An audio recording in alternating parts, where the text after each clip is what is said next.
Saúde os irmãos com a paz do Senhor Jesus. Estamos aqui mais uma semana para começarmos a lição de número 3 nessa série de lições sobre o livro do profeta Ezequiel. E antes de começarmos essa gravação, eu estava aqui pensando com os meus botões. Eu digo, meu Deus, para os alunos é uma bênção. Mais uns trimestres, coisas novas para aprender, mas aos professores de escola dominical, quando a gente ouviu Ezequiel, eu não sei quem foi que disse glória a Deus. Eu digo, ai meu Deus.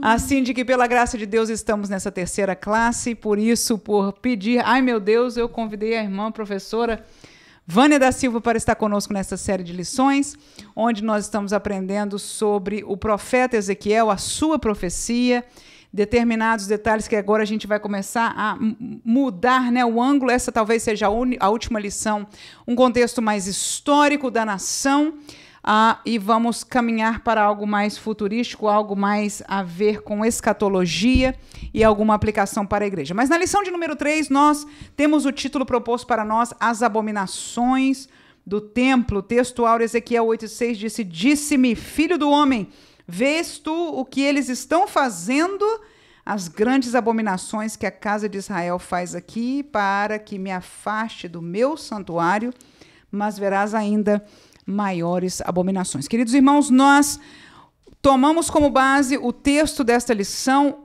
uma visão de Deus, na verdade, conforme o pastor Ezequiel Soares nos deixou aqui o entendimento, verdadeiramente isso, Ezequiel foi levado em espírito. Estando ele, vamos fazer uma recapitulação bem rapidinha aqui. Nós sabemos a divisão de reino, não é? De Israel, norte e sul. A irmã Vânia está rindo porque ela ensinou isso aqui na classe número 1. Se você perdeu, volta lá. A Manuela se lembra. Né? Então, estamos testando aí. Norte e sul, quando falamos de Ezequiel, a gente tem que lembrar que é Reino do Sul. É a segunda ida à diáspora, no melhor sentido, a levado cativeiro, porque o norte foi levado primeiro. O sul foi levado depois, o ano que ficou marcado foi o ano de 589, gravei, olha, 586.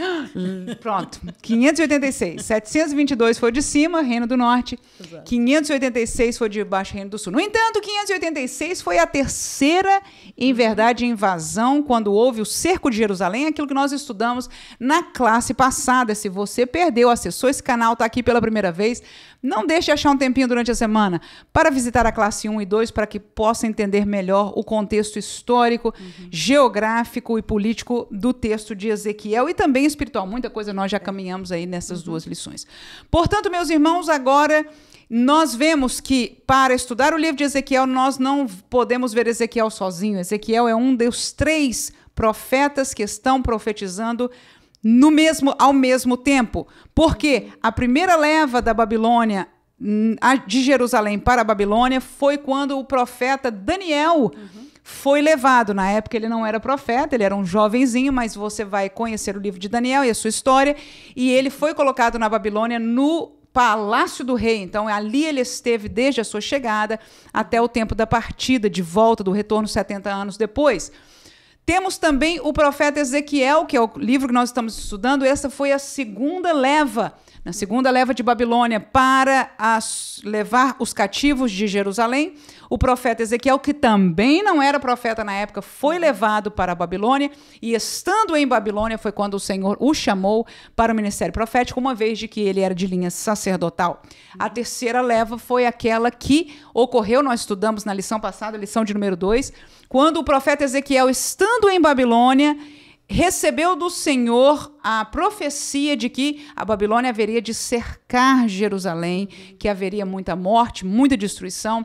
Detalhes sobre isso está na lição de número 2 e também no texto bíblico até o capítulo 7 da palavra de Deus no livro de Ezequiel.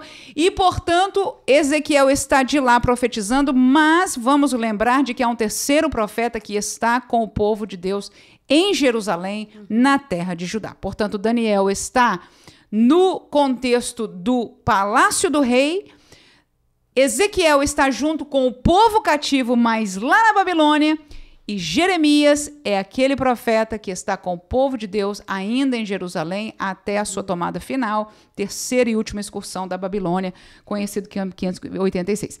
A irmã Vânia já está aqui quase pulando de alegria, porque quando a gente começa a falar dessas coisas, ela se alegra, que é a sua área de conhecimento. Queridos, antes de eu passar a palavra para a irmã Vânia nos dar uma palavra introdutória, eu quero dizer que nesta classe nós entendemos que para ser mais práticos e fácil o ensino destas abominações do templo, nós vamos dividir a nossa classe em 3 subtópicos e depois eu vou dar de presente para você um subtópico bônus.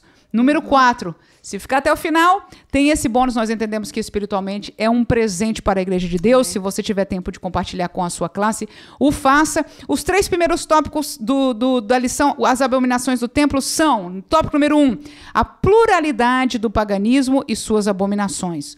Tópico número 2, a esfera de atuação do paganismo e suas abominações. E tópico número 3, a evidência do paganismo e suas abominações. Portanto, nós vamos estar falando destes 3 tópicos no contexto dessa lição, conforme o pastor Ezequias, estamos falando de Ezequiel, né? Quase que confundiu, Soares deixou para nós. Irmã Vânia, uma palavra introdutória, eu penso que você ia falar alguma coisa sobre o caminho de idolatria de Israel, isso aí? Por favor, irmã Vânia, por favor. Muito bem, meus queridos. Nós entendemos de que Israel, não é, quando ele foi trazido do Egito para Canaã, nós vamos ver, Manuela, de que já ali no caminho para a Canaã, nós vamos ver o povo de Deus transgredindo contra o Senhor com aquele bezerro de ouro, não é? Nós vamos entender de que todos aqueles povos antigos, fosse o Egito, fosse a Mesopotâmia, fosse a Canaã, não é? Que naqueles tempos não era conhecido como Israel, mas como Canaã, e todos aqueles outros pequenos reinos, não é? Seja da Síria, da Fenícia, não é? De Edom, Moabe, todos aqueles povos, nós vamos ver de que eles tinham uma grande atração pela idolatria, porque isso é o homem, isso é o pecado, isso é o mundo. E nós vamos ver de que Israel, não é, em todo o seu tempo de vida, mesmo quando eles entraram em Canaã, qual foi a palavra de Deus para o seu povo? Qual foi o princípio que Deus estabeleceu? De que eles não poderiam, por exemplo, dar as suas filhas as pessoas da terra, nem buscar filhos nem filhas para os seus filhos. Por quê? Porque os seus corações iriam servir de armadilha os deuses que eles serviam. Nós devemos entender de que dentro desse contexto, não é, nós vamos ver de que existiam muitas divindades que eram adoradas. Nós vamos ver de que o Egito, não é, onde o povo de Israel passou grande parte da sua vida, não é, nós vamos ver de que ali muitos nasceram dentro da escravatura e a única coisa que eles poderiam lembrar era da lembrança sobre Deus, não é? O Deus de Jacó, ali na sua casa, ali com eles, mas ao seu redor, aquilo que estava do lado de fora, eram deuses pagãos para todos os lados, não é? E de uma certa forma, não é? Era tão grande isso de que nós vamos ver de que o rio Nilo era um Deus, o sol era um Deus, o fogo era Deus, o rio era Deus, toda, não é? E nós vamos ver esses mesmos princípios idólatras até os dias de hoje. Se você visitar a Índia, você vai ver de que é a mesma coisa e em tantos outros lugares da face da terra. Nós vamos ver de que com isso Deus estabeleceu e Deus colocou para o seu povo: olha, vocês não podem se misturar, vocês têm que ser uma nação fechada, num certo sentido, entre vocês, porque vocês conhecem a Deus e vocês conhecem quem é o Deus Jeová, quem é o Deus Todo-Poderoso, e com isso vocês vão ajudar as outras demais nações a conhecer o Deus de vocês. Entretanto, nós vamos ver de que isto foi sempre o perigo e isso foi sempre o ponto fraco do povo em cair em idolatria. Nós vamos ver, por exemplo, de que no deserto foi feito aquele bezerro de ouro, não é? Que era uma imagem daquilo que eles viam também no Egito. Em segundo lugar, nós vamos ver de que quando eles entraram na terra de Canaã, havia a divindade chamada Baal, não é? E o plural de Baal se chamava Baalins, ou seja, vários tipos, não é, de estátuas que eram adoradas. E em todas essas divindades, o que é que eles buscavam? Era fertilidade, era chuva, para quê? Porque naquele tempo e naquele país chamado Canaã ou Israel hoje, a água era algo escasso e todos aqueles povos estavam buscando, ou seja, serem prósperos e férteis, não somente na sua terra, nos seus animais, nas suas famílias, e então esta era a busca deste povo. Mas Deus prometeu ao povo de Israel, ele disse, eu enviarei chuva, se vocês me servirem, se vocês forem fiéis aos meus princípios, vocês não precisam dessa divindade. E nós vamos ver e pular lá no livro de 1º e 2º Reis, não é? Que Elias faz exatamente esta confrontação. O Deus, não é? Que responder com fogo, ele vem a descer. Mas a Bíblia nos fala de que antes disso, nós vamos ver de que Elias orou e por 3 anos e meio os céus fechou, não havia chuva, uma certa, né, confrontação ao Deus nacional de Canaã. E nós vamos ver de que todos os demais, fosse Fenícia, fosse a Mesopotâmia, nós vamos lembrar de Ur dos Caldeus, Abraão, ele sai de um local, não é? Politeísta também, cheio de deuses aonde eles adoraram, mas ali ao redor de Israel nós temos a Quemós, que era o deus dos moabitas, nós temos a Moloque, que era o deus dos amonitas, que era uma coisa terrível. Nós vamos ver de que Israel, principalmente no tempo do rei Manassés, eles adoraram a esses deuses, oferecendo a seus próprios filhos. Era uma estátua que era colocada fogo dentro dela, e eles então, as crianças eram queimadas, vivas, sendo oferecidas. Irmã Manuela, isso é muito triste, porque quando nós vemos esta realidade, nós vamos dizer, isto é problema de pessoas que eram retrógradas, pessoas que não têm entendimento, que não têm ciência, que não têm academia, que não têm conhecimento, que não são pessoas literárias. Irmãos, e o que nós vemos nos dias de hoje em toda a face da terra, tanto no Brasil, como na África, como na Índia, irmãos, é a mesma coisa, é o mesmo demônio, é o mesmo espírito, é a mesma coisa tentando prender estas almas. E nós vamos ver Astarote, Milcom, Dagon, o deus dos filisteus, e nós vamos ver toda esta confrontação, e nós vamos ver estas, como anzóis, né? Tentando resgatar o povo de Israel, tentando levá-los, e foi sempre a palavra de Deus através dos seus santos profetas. E nós vamos ver, nós estudamos isso na nossa 2ª lição, de que quando então Jeroboão, ele estabelece o seu reinado, o que é que ele faz? Ele constrói um bezerro de ouro, um Indã e um Betel, uma forma alternativa de culto, para que o povo não pudesse voltar a Jerusalém, aonde a presença de Deus ali estava, aonde Deus havia colocado o seu nome naquele templo, naquela terra, naquela cidade, para defender e para poder cuidar espiritualmente do seu povo. Então nós vamos ver de que toda esta prática, né, não somente através de Jeroboão, mas mesmo de Salomão, né? Nós vamos ver de que quando ele é seduzido na sua idade já madura, velho, nós vamos ver isto se corroendo na vida de Salomão também, e deu, né, muitos panos para a gente, como a gente diz, panos para as mangas para todo este povo. E é claro, Deus ele não conseguiu mais ficar com aquilo. Deus não conseguiu mais ver. E quando nós vamos ver nesta lição todas essas abominações que Ezequiel ele vê, não é? Em tempo real, aquilo que está acontecendo, aquele sincretismo, as pessoas e Deus dizendo, vocês oferecem os seus holocaustos aos deuses que não são deuses, e no mesmo dia vocês vêm aqui me adorar. Vocês oferecem os seus filhos ao deus Moloque, e depois vocês vêm no templo para tentar oferecer sacrifício a mim. E Deus já não aguentava mais isso. E nós vamos ver de que Deus simplesmente saiu. A sua presença, não é? É a próxima classe, né? Próxima classe. Muito, muito linda, muito importante a próxima lição da nossa escola dominical. Queridos irmãos, Deus vê todas as coisas. O interessante desta palavra, deste texto que nós lemos aqui de Ezequiel, é que, como mencionou a irmã Vânia, ele foi levado em espírito, estando fisicamente na Babilônia, ele foi levado em espírito e viu o que estava acontecendo no templo, nas casas, nas realidades que Deus quis mostrar para ele. Então, na hora que Deus quis, e Deus revelou aquilo que Deus estava vendo, aquilo que era a realidade vivida. Antes de começar essa lição, eu gostaria que você tomasse atenção, e se você puder compartilhar isso na sua classe, é o seguinte pensamento. Quantos reinos espiritualmente existem? Tão somente 2, sim?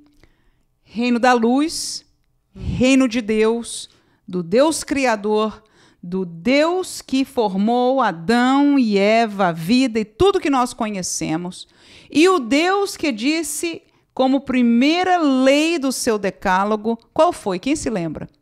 Foi não matarás? A primeira lei? Não adulterarás? Não cobiçarás? Não. Não terás outros deuses diante de mim. Ora, este é um reino, eu vou fazer a conexão disso daqui a pouco. Fica aí, por favor. O outro reino chama-se reino das trevas, que é contra tudo que é Deus.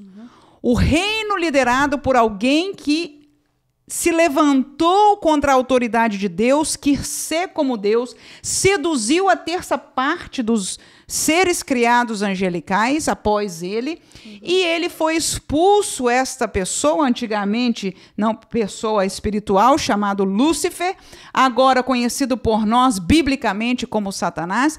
Ele é a liderança deste reino. Portanto, meus queridos irmãos, quando nós analisamos a realidade de Deus e o que nós conhecemos como paganismo, o paganismo é o aspecto religioso do reino das trevas. O reino de Deus tem uma religião só, é em Deus. É o plano de salvação de Deus, que no Éden, depois do homem ter caído, Deus fez uma promessa a este homem Adão, adiante da mulher Eva, e disse: da semente da mulher eu vou levantar, não é? Que vai resolver este problema. Ele vai esmagar a cabeça da serpente, tratando já de uma vitória total e final para o homem contra o reino das trevas, o poderio que o homem delegou, entregou na mão daquele que no Novo Testamento você vai ler ele como príncipe deste mundo, ok? Alguém que tem uma certa autoridade espiritual dada por Adão, mas ali no Éden, Deus decreta esta vitória. Ora, preste atenção. Porque para Deus cumprir esta vitória, era necessário ele levantar um povo para si, que as demais nações conhecessem de que existe um Deus, de que o problema do mundo é o pecado, de que este Deus não aceita pecado, de que ele determinou uma moral através da sua lei. Tomar um povo para si ainda tem mais. Lembra-se de que de Davi, Deus disse através do profeta que não faltaria homem para a sua linhagem. Por quê? Porque Jesus, o nosso Salvador, tinha que vir daí. Ora, se o povo de Deus se perdesse no paganismo, se perdesse fora de Deus, a linhagem de Jesus não existiria, o plano de salvação de Deus ia por água abaixo, como a irmã Vânia disse muito bem, a natureza humana, e você vê isso até quando Deus tirou eles do Egito, como você falou bem, né? E que Moisés ficou um tempo lá com Deus, eles disseram: cadê esse que nós não podemos ver? Precisamos de um Deus para ver. Então, esta é a prova da natureza humana, dessa realidade religiosa do homem, mas Deus precisava manter esta nação, manter este povo. Então, quando Deus diz, como primeira ordem do decálogo, não terás outros deuses diante de mim, alguém pode pensar que Deus está querendo ser o manda-chuva, o grande, o que está querendo mostrar que é mais poderoso. Irmãos, por favor, vamos explicar isso aos nossos alunos. Amém. Em nome de Jesus, Deus não precisa mostrar nada. Deus é Deus, ponto e acabou. Agora, o diabo que sempre quis usurpar, esse precisa mostrar, precisa tentar, e ele oferece para todo gosto. Tem paganismo de todo jeito. Então, quando você apresentar nesta classe o que nós falaremos acerca do paganismo, nós estamos falando de toda a apresentação religiosa do reino das trevas, porque há variados. No entanto, Deus é Deus. E ele, para a proteção do plano de salvação do homem, como princípio da sua lei, ele estabelece: não terás outros deuses. Por quê? Os outros deuses significa reino das trevas. Os outros deuses significa perdição eterna. Os outros deuses significa aprisionamento de Satanás. Significa fora de Deus, fora da verdade, fora da salvação. Faz sentido isso? Então, toda a colocação de Deus desde o princípio não foi por ele, porque ele não precisa de nada disso. Mas a colocação de Deus é para que o plano de salvação viesse a ser uma realidade e nós parte dele. Amém, igreja? Amém. Irmã Vânia, parece que é isso, ao falar alguma coisa. Fala aí, a gente vai entrar na lição agora. E nós entendemos, Manuela, de que como Satanás, ele não tem nada a ver com o reino de Deus. Nem existe, né, como a Bíblia diz, sombra de variação em Deus, não é? É por isso que ele tenta, de qualquer forma, materializar, não é? Aquilo que é espiritual, aquilo que é de Deus, a fé. E é por isso que a fé é aquilo que Deus usa, não é? Porque enquanto o ser humano, o homem, o pecador, quer ver o ídolo, a estátua, quer ver o cristal, quer ver algo, quer tocar, Deus disse: achegai-vos a mim com fé. É a fé que vem e que esse vínculo, não é, para este reino espiritual, não é? Nós não precisamos de nada dessas coisas para materializar nossa fé nem o nosso Deus. Amém. Não é? Graças a Deus. Tendo dito isso como introdução, vamos às abominações do templo. Visão, em verdade, né, realística de Ezequiel, e nós dividimos para melhor entendimento da nossa classe em 3 tópicos. Como disse, o quarto é o bônus que vem depois. A pluralidade do paganismo e suas abominações, nós dividimos nos seguintes subtópicos. Primeiro, adoração aos deuses. Segundo, adoração aos objetos. E terceiro, adoração à natureza. Vamos a Ezequiel, capítulo 3, capítulo 8 e versículo 3. Irmã Vânia, você tem esse texto aí? Abra para nós, por favor. Sim. Diz assim: e estendeu a forma de uma mão e me tomou pelos cabelos da minha cabeça, e o Espírito me levantou entre a terra e o céu e me trouxe a Jerusalém em visões de Deus até a entrada da porta do pátio de dentro, que olha para o norte, onde estava colocada a imagem dos ciúmes que provoca o ciúme de Deus. Portanto, Ezequiel viu em tempo real aquilo que Deus quis que ele visse, e o que ele viu foi ali a adoração de um Deus, de uma divindade, né? De uma, como diríamos assim, em linguagem espiritualista, de uma entidade, mas naquilo ali fisicamente sendo, né, um ídolo, né, sendo adorado no templo de Deus. Foi isso parte da visão. Deuteronômio 4 e 23, e por acaso, se você é novo no canal, na descrição, bem como no primeiro comentário, você pode baixar o estudo que nós fizemos, portanto, este roteiro. 4 e 23 de Deuteronômio diz: guardai-vos de que vos esqueçais do concerto do Senhor vosso Deus, que tem feito convosco, e vos façais alguma escultura, imagem de alguma coisa que o Senhor vosso Deus vos proibiu. Entre outras, com certeza estaria neste contexto, como disse bem a professora Vânia, acerca das imagens, que é muito usada pelo paganismo. Ezequiel, então, encontra essa adoração de divindades dentro do templo de Deus. Segundo, adoração de objetos. Vamos a... Neste conceito de adoração de objetos, nós não vamos encontrar especificamente no texto de Ezequiel, mas eu gostaria de trazer à tona, eu vou usar como exemplo Josué, tem o de 2 Reis, capítulo 18 e 4, e eu vou abrir de Juízes, que é o de Gideão, o éfode de Gideão. Que são o quê, irmãos? São objetos que foram, os 2 objetos que nós vamos estar lendo os versículos sobre esse, foram objetos usados por Deus. Porque hoje o pessoal está falando o contrário. É coisa que é ruim, ele diz, vamos santificar, está redimido. Nem para um lado, nem para o outro. Vamos deixar bem claro, o que é de Deus é de Deus. O que não é, não é. E como disse a irmã Vânia bem, o processo de Deus sobre toda maneira, às vezes ele usa alguma coisa material como parte do entendimento, como parte da aplicação para o homem, mas nunca Deus coloca o poder dele, a glória dele num objeto. Ele pode usar como meio por um entendimento, por parte da revelação de Deus, no entanto, não para a idolatria. No entanto, você vai encontrar as Juízes, né? Você tem o livro de 2 Reis primeiro? Tenho. 2 Reis 18:4, o que diz? Diz assim: Este tirou os altos e quebrou as estátuas e deitou abaixo os bosques e fez em pedaços a serpente de metal que Moisés fizera, porquanto até aquele dia os filhos de Israel lhe queimavam incenso e lhe chamavam Neustã. Ou seja, a serpente que Moisés levantou pela ordem de Deus,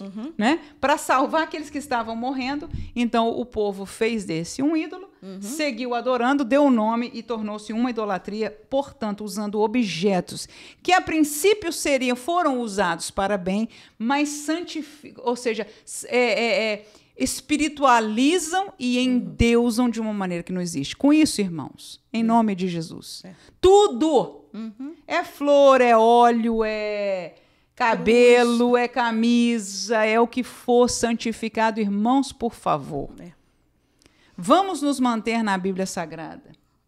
O óleo da unção é uma simbologia, é bíblico. Está doente? Vá aos presbíteros, aos pastores, que eles vão orar com você e passar. Fora disso, ungir com óleo. Mas não tem nada a ver que o óleo é uma simbologia e que essa está na Bíblia. Mas não é para você levar o óleo para casa, não é para guardar o óleo, não é para cheirar o óleo, não é para derramar de cabeça para cima ou para baixo. Desculpa a brincadeira. E nem pensar, Manuela, e nem pensar de que o óleo de Israel tem mais poder do que o azeite que for colocado ali, porque muitas pessoas hoje, né, o óleo é a água santa que vem do Rio Jordão, é o óleo que vem lá da oliveira de Israel, ou seja, isso tudo é materialização, ou seja, tentando fazer dessas coisas um talismã. A adoração de objetos é paganismo. Nós vamos estar repetindo essa palavra, irmãos, em nome de Jesus. Vamos abrir os nossos olhos.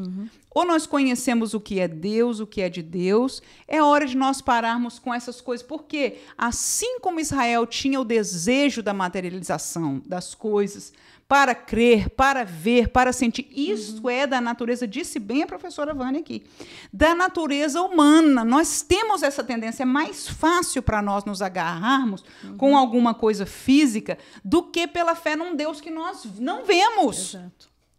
No entanto, este é o Deus que não só fez o plano da salvação, cumpriu em Jesus. Amém. Em Jesus você encontrou liberdade, o conhecimento desta palavra, que em nome de Jesus, como diz o apóstolo Paulo, nesse evangelho que nós entramos, que possamos permanecer nele. E os objetos que nós estamos falando, você falou da Neustã, né, que é o que fizeram da serpente. Gideão diz assim, olha, fez Gideão disso um éfode e pô-lo na sua cidade em Ofra. E todo Israel se prostituiu ali após ele e foi por tropeço a Gideão e a sua casa. Ou seja, Gideão foi abençoado, foi usado por Deus e parte do seu vestuário, não é isso?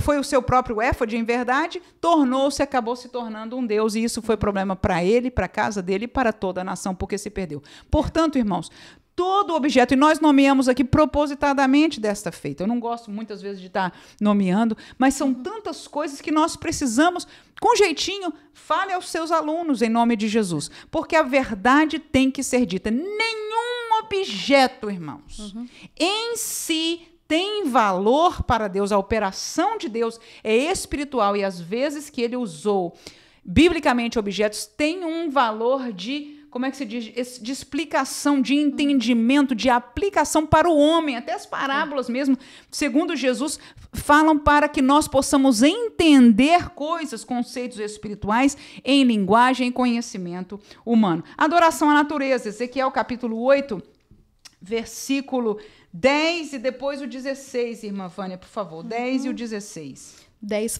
fala assim: e entrei e olhei, e eis que toda forma de répteis e de animais abomináveis e de todos os ídolos da casa de Israel estavam pintados na parede em todo o redor. E levou-me para o átrio interior da casa do Senhor, e eis que estavam à entrada do templo do Senhor, entre o pórtico e o altar, cerca de 25 homens, de costas para o templo, adoravam o sol, virados para o oriente. Imagens de animais, Ezequiel viu pintados no templo de Deus. E homens virados para o sol, adorando ao Deus Sol, conhecido em muitas nações, como a irmã falou, no templo de Deus. Deuteronômio capítulo 4, versículo 15 a 19, a Bíblia diz: guardai, pois, com diligência as vossas almas. Olha o conselho de Deus, coisa linda, né?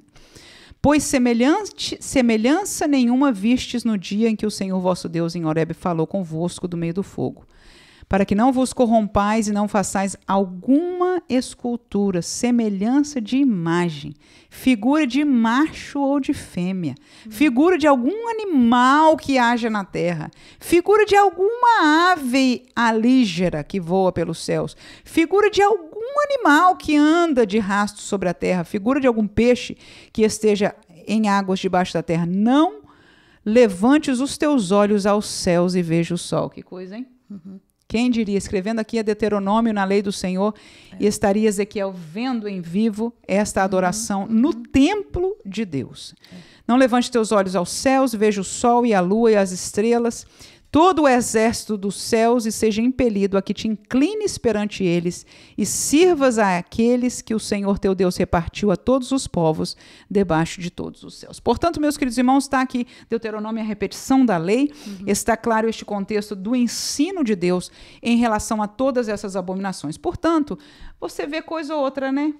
Às vezes é uma literatura ali, aí você vê um símbolozinho de um animal, e a gente diz, isso não tem nada a ver, isso não tem problema. Vamos abrir os nossos olhos espirituais. Só existem 2 reinos. Um não precisa explicação. Ele diz, venha como está, seja, né, aceito, seja transformado pelo poder do Senhor e permaneça na palavra do Senhor. O outro tem todo tipo de engano. E de toda maneira, só o que ele precisa, nós vamos falar num tópico mais é o seguinte, é colocar uma cunha, esse é o tópico bônus, na sua vida, para pouco a pouco desarraigar da sua presença do Senhor. É isso ou não é? Nós que somos professores de escola dominical estamos assistindo com muitos de nossos alunos. É isso ou não é que muitos pastores estão assistindo com membros que antigamente estavam bem na igreja? É isso ou não é como sociedade estamos vendo desarraigar do nosso meio? A esfera de atuação do paganismo e suas abominações, a esfera de atuação, segunda coisa que foi vista ali por Ezequiel, é o tópico número 2, nós dividimos em 3 subtópicos. Primeiro, abominação material do templo. Segundo, abominação do culto no templo. E terceiro, abominação dos indivíduos no templo. Vamos lá, Ezequiel, capítulo 8, e vamos ler o versículo 6, irmã Vânia, por favor, o que diz? Diz assim, e disse-me, filho do homem, vês tu o que eles estão fazendo? As grandes abominações que a casa de Israel faz aqui, para que me afaste do meu santuário, mas verás ainda maiores abominações. Segundo livro das Crônicas, capítulo 33 e versículo 7, a palavra de Deus lê-se da seguinte maneira, também pôs uma imagem esculpida, o ídolo que tinha feito na casa de Deus, da qual Deus tinha dito a Davi e Salomão, seu filho, nesta casa em Jerusalém, que escolhi dentre todas as tribos de Israel, porém eu o meu nome para sempre.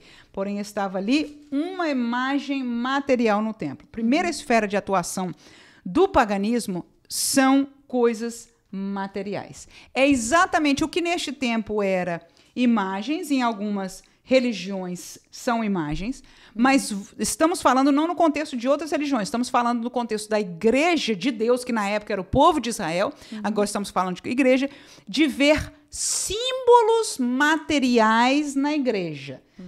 Éfode, cruz, talismãs, como já dissemos, e todas as outras coisas que podem aparecer são atuações do paganismo dentro da esfera de atuação no meio do povo de Deus. Segundo, abominações do culto. 11 e 16 de Ezequiel, o que ele diz, por favor, irmã Vânia? Diz assim, E 70 homens dos anciãos da casa de Israel, com Jazanias, filho de Safã, que se achava no meio deles, estavam em pé diante das pinturas, e cada um tinha na mão o seu incensário, e subia uma espessa nuvem de incenso. E levou-me para o átrio interior da casa do Senhor, e eis que estavam à entrada do templo do Senhor, entre o pórtico e o altar, cerca de 25 homens de costas para o templo do Senhor, com o rosto para o oriente, e eles adoravam o sol virados para o oriente. Temos homens usando o incensário, temos homens adorando a idolatria. Portanto, a corrupção não só estava na presença de coisas materiais dentro da igreja, dentro do povo de Deus, mas havia uma corrupção espiritual do culto. Portanto, a adoração a coisas, a pessoas, a realidades espirituais que não condizem com a palavra de Deus. É mais ou menos assim, irmãos. Nós que estamos no altar, que conhecemos a palavra, sabe quando acontece aquelas coisas no culto que você sente que alguma coisa está errada? E de repente até se manifesta como uma coisa espiritual, mas você sente aquilo é raro, aquilo parece que não é de Deus. Deus está te ajudando, não é de Deus. Amém, irmãos? Só que isso quando passa sem que a direção pare aquela realidade, ou explique, tome uma atuação, ou que venha mesmo da própria liderança, então isso é um problema sério, né? Então, nós temos, e que estamos vendo cada vez mais, cultos que estão sendo o quê? Né? Transformados de um culto verdadeiro a Deus e estão sendo levados a cultos a uma realidade espiritual completamente abominável e que não é de Deus. Amém, irmãos? Por último, vou deixar esse texto ainda de Crônicas, porque fala exatamente de Manassés, né, que a irmã mencionou. E Manassés tanto fez errar Judá e aos moradores de Jerusalém, que é exatamente o reino de que nós estamos falando, por causa disso, foram parar no cativeiro, né? Que fizeram pior do que as nações que o Senhor tinha destruído diante dos seus olhos. Então, que Deus nos guarde desta realidade. Por último, a abominação dos indivíduos, ou seja, nós podemos colocar coisas materiais no templo, que aconteceu no tempo de Ezequiel, nós podemos ter abominações naquilo e na maneira e a quem nós cultuamos dentro dos nossos templos, realidade que também aconteceu ali, e nós podemos encontrar também abominação na vida dos indivíduos. Fato que nos dias de hoje nós temos visto muitas lideranças têm caído, tem sido escândalo, né? Acontece a nível de liderança, ninguém sabe o que a pessoa está vivendo por dentro da sua vida, de repente tem escândalo, e por muitos passam a vida e não tem escândalo, fica encoberto. Muitas realidades dentro de vidas de pessoas, famílias, essa é uma realidade de corrupção. Ezequiel 8:14, o que diz a palavra de Deus? Diz assim: e levou-me à entrada da porta da casa do Senhor, que está da banda do norte, e eis que estavam ali mulheres assentadas chorando por Tamuz. E Tamuz, irmã Manuela, era um deus babilônico, não é? Que também, da mesma maneira, esse ritual era exatamente as pessoas chorarem para poder simbolizar o Deus trazendo chuva, fertilidade para a terra.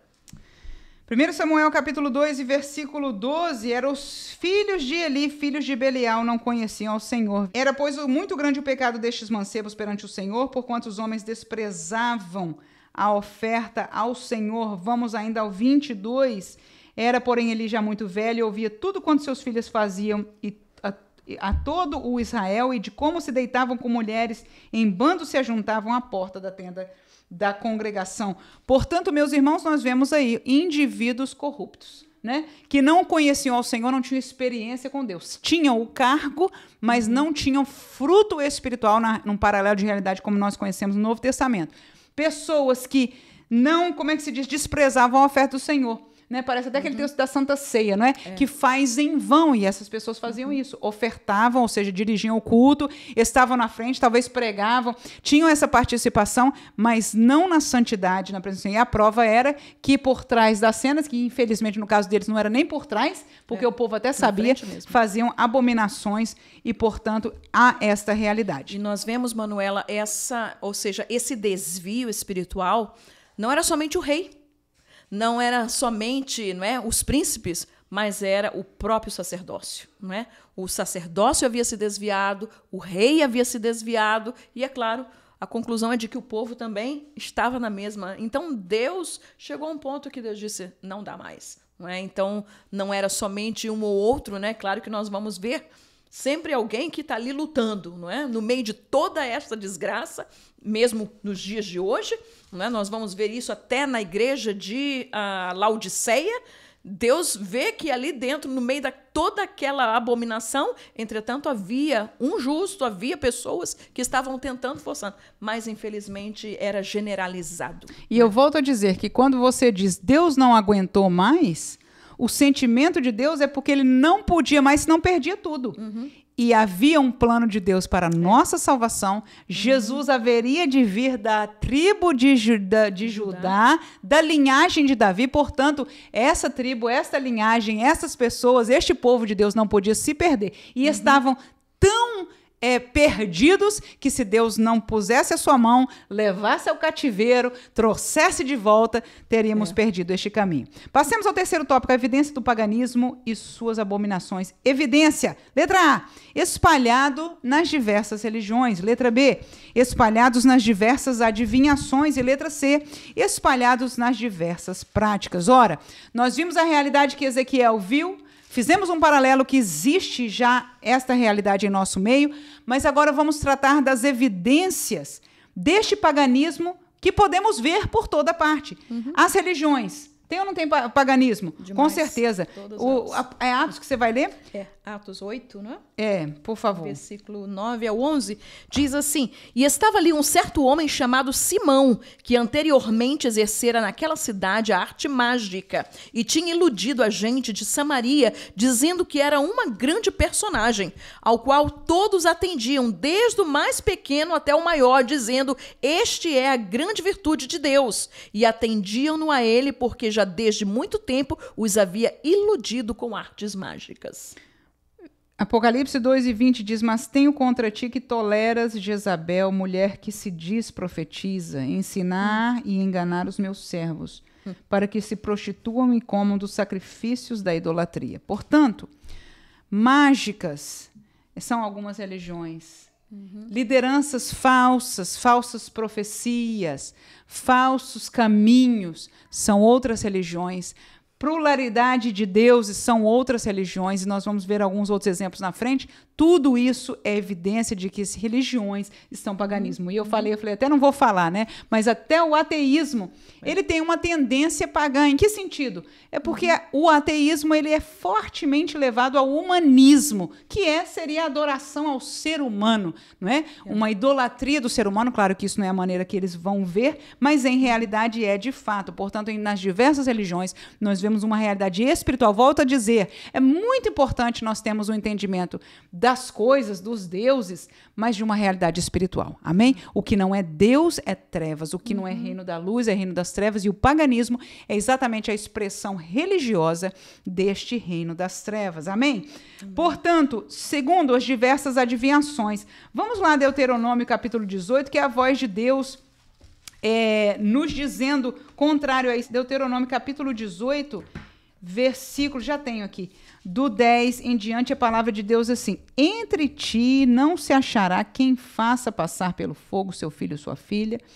Olha aí, nem adivinhador, nem prognosticador, nem agoureiro, nem feiticeiro, nem encantador de encantamentos, nem que consulte o espírito de adivinhação, ou adivinhante, nem mágico, nem quem consulte os mortos. Pois todo aquele que faz tal coisa é o que, igreja? Abominação ao Senhor. E por estas abominações o Senhor teu Deus os lança fora de diante de ti. Perfeito serás como o Senhor teu Deus, porque estas nações que hás de possuir, lembre-se que Deuteronômio estava exatamente anterior a eles entrarem a possuir a terra, não é? Essas nações que hás de possuir ouvem os prognosticadores e os adivinhadores, porém a ti o Senhor teu Deus não permitiu tal coisa. Ou seja, o conselho do rei do Egito, das demais nações que Deus está falando, sempre veio dos adivinhadores. A gente vê nas várias histórias bíblicas, né? O contexto daqueles mágicos, daqueles adivinhadores, dos astrólogos e etc. E aí, quando nada deles dá certo, como aconteceu no caso de Daniel, que estamos falando ali da Babilônia, né? Quando o sonho é trazido e ninguém consegue revelar, então trazem um Daniel, que dizem conhecer o Deus, que Daniel mesmo disse, não, eu não tenho revelação, porque Deus nos proibiu ter essa revelação, mas Deus sim sabe de todas as coisas. Então volta àquela mesma história, o reino de Deus é e é o que é e acabou, ele sabe de tudo. Os adivinhadores são como o reino das trevas, tentam descobrir a verdade, tentam achar, tentam falar, é uma realidade mentirosa, mas toda a prática de adivinhação, toda essa relação. E olha, quando eu estou escutando isso, antigamente a gente via essas realidades abomináveis e até na sociedade o pessoal praticava em segredo. Era uma coisa assim escondida, ninguém fazia. Agora, hoje, a gente está vendo a literatura mais recente aqui nos Estados Unidos, né, Vânia? Toda esta realidade está no meio da população. Eu posso imaginar que no Brasil seja a mesma realidade, através dos horóscopos, isso é o de menos, mas é parte também, né? Mas, olha, consultar espíritos, né, adivinhante, todo esse necromancia que os mortos aqui falam, mas você sabe essa realidade de que todos os astrólogos e outros leem mãos e etc., a maioria deles, quando eles vão neste caminho de aprender essa realidade, ou se eles, no final, eu lembro de uma pessoa que eu conhecia que chama Márcia Montenegro. Ela foi astróloga, ela inclusive era do board, né, de reconhecimento dos astrólogos ali em Atlanta, Geórgia. E ela disse que quando ela foi treinada, a última classe que ela teve nessa classe para se tornar astróloga, ela disse, vocês, quando acabarem isso aqui, vocês vão receber o contato de um espírito guia. E ela disse que não só ela recebeu, e ela teve sempre, ela disse, parte do meu trabalho, eu lia os horóscopos, eu sabia reconhecer. Ele disse que é muita coisa, diz que é uma coisa bem complicada mesmo, mas a parte daquilo que é do suposto entendimento, ela disse que muita coisa lhe era revelada por este espírito. Então, e você vai encontrar que ela disse que não só ela era a única, muitos colegas dela viviam essa mesma realidade, e nós vemos isso em outras práticas paralelas. Portanto, irmãos, nada dessas coisas que a gente, como crente, diz é besteira, não é nada. Por trás está um demônio falando. Exatamente. O que está escrito ali, mas isso é bobagem, pode até ser, qualquer um pode escrever, é verdade, qualquer um, mas quem iluminou aquilo ali, a virtude daquilo ali, é de um espírito maligno. Do pai da mentira. Do pai da mentira. Nós estamos consumindo, desfazendo, e esse é o que a gente vai falar no último tópico, né? É a cunha de Satanás aí. Olha, espalhados na adivinhação. E, por último, espalhados nas diversas práticas. Nós lá lemos a prática de magia, mas eu vou colocar aqui, olha, yoga. A gente, é bobagem, mãe, isso é só exercício. Não. Artes marciais. Artes marciais. Cristais e energia, eu quase nem ia falar isso, você vai pegar fogo esse negócio aqui. Cristais e energia, manifestação de realidade, ou seja, a lei da atração. Toda esta realidade, irmãos, escute, por favor, fale aos seus alunos. Isso se chama paganismo. É a manifestação religiosa do reino das trevas. O reino da luz tem a sua manifestação religiosa que nos foi ensinada assim. Não tem sacrifício de filho, não tem imagem, não tem adivinhação, porque quem é de Jesus não precisa. Agora, na igreja, tem o verdadeiro. O diabo precisa de tudo isso, porque a imitação, desculpa falar, para todo lado, a torta e a direita. Mas na igreja, quando Deus revela pelos dons do Espírito, aí tem um grupo cristianismo, que não aceita os dons do Espírito, ou que dizem que isso é das trevas, né? Disseram até de Jesus. Este faz por Beelzebu. Aí ele dizia, se fosse, né? Mas se não for, eis que é chegado o reino de Deus. Amém. E hoje a igreja sabe que Jesus salva, que Jesus cura, que Jesus ainda hoje batiza com o Espírito Santo, e tem mais, os dons estão na igreja, quase se apagando por culpa nossa. Mas os dons de Deus para a revelação, para o bem, existem. Mas aqui está o diabo. Como nós não damos vazão, não vivemos no Espírito, não vivemos em santidade, até nós mesmos estamos buscando adivinhações por aí. Infelizmente. Infelizmente. Último tópico, bônus. O caminho sedutor do paganismo. Como é que... e suas abominações. Letra A. Dividimos em 3 subtópicos. Para o conhecimento do oculto. Segundo, para o contato com o oculto. Terceiro, para o aprisionamento no oculto. Como é que isso funciona, irmã? Simples. Volto a dizer que isso eu percebi por observação, leitura, conhecimento de pessoas que trataram nesta área da... Muitos deles, inclusive, eu vou dizer para os irmãos que várias pessoas, autores de livros que eu tenho lido e pessoas com quem já tive a oportunidade de estar, fazer entrevista, eu acho que mais de 90% deles veio do cristianismo. Um cristianismo, como é que eu diria, religioso, um cristianismo de criação, mas que não era vívido, não havia uma transformação, não havia... Você sabe aquele crente que tudo é ok, é tudo bem, não, você não entende bem. Este crente não vê, irmãos, é por isso que eu volto ao começo da nossa lição, a realidade dos dois reinos. Eu disse numa certa lição para trás que não existe um terceiro reino. E não é porque eu estou dizendo, é porque você não encontra na palavra de Deus. E não há lógica para isso. Aonde a Bíblia diz, aonde chega a luz, as trevas o quê? Tem que sair. E isso é até física, irmão. Você use qualquer ciência que você quiser usar. Mas sobremaneira a realidade espiritual. Então não existe um terceiro. Nós hoje, na sociedade evangélica, queremos fazer as coisas que nós convivemos funcionar na área da sombra. Não é luz, irmã, mas também não é trevas. Existe, irmã Vânia, essa realidade? De maneira alguma. O que não é luz, irmão, em nome de Jesus, é trevas. Disfarça, é cunha das trevas. É a treva dizendo para você, olha, essa é a primeira coisa, conhecimento. Como é que acontece isso? O que eu vou dizer com isso? Depois você lê o versículo aí. 1 Reis, tem o de Deuteronômio 18:14, 1 Reis. Mas o que eu quero dizer com isso? Que eu quero deixar isso explicado para você.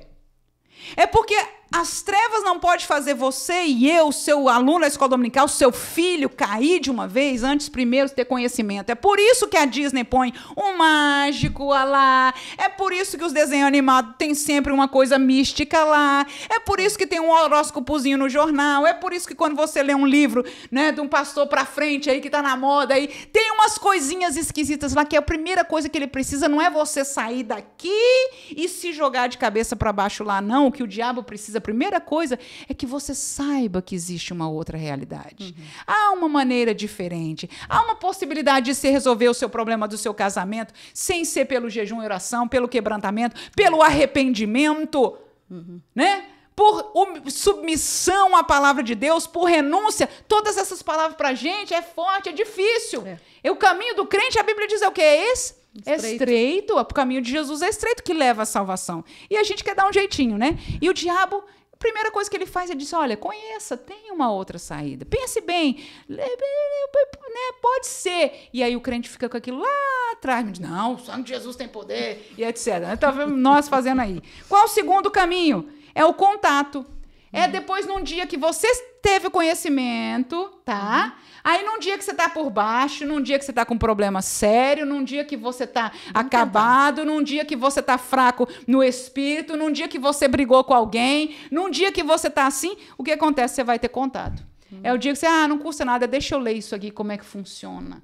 Como é que esse horóscopo, esse eneagrama, será que esse cristal não vai me ajudar em alguma coisa? Será que essa realidade... E assim nós contactamos. O problema que o crente não entende é que na hora que você contacta com alguma coisa que tem origem, irmãos, e quando eu falo isso, eu estou me lembrando agora do irmão Steven, né? Um rapaz desse que veio das trevas profundas, escreveu um livro, irmãos, e dizendo, pelo amor de Deus, alertando a comunidade evangélica. Um dia eu vou fazer um resumo sobre o livro dele.